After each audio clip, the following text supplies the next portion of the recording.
Nagpakalat ang Police Regional Office 5 ng kanilang bike patrol teams upang tiyakin ang seguridad at kaayusan sa isinagawang Rally for Transparency sa Bicol. Layunin ng hakbang na ito na masiguro ang maayos na daloy ng programa at maiwasan ang anumang abala o kaguluhan sa kabila ng dami ng mga kalahok. Pinangunahan ng mga kapulisan ang monitoring sa paligid ng lugar ng pagtitipon at tinutukan ang mga entry at exit points upang mapanatili ang kaayusan. Kabilang sa mga dumalo sa rally ang mga miyembro ng Iglesia ni Cristo at iba pang sektor ng komunidad.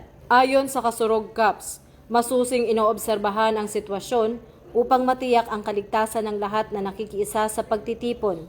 Sa pagpapakalat ng bike patrol team sa buong rehiyon ng Bicol Region, kasabay nito ay winalis ng mga bike patrol teams ang paligid at tiniyak na walang sagabal sa trapiko. Sinisiguro naman nila na patuloy silang magbibigay ng gabay at tulong sa mga kalahok.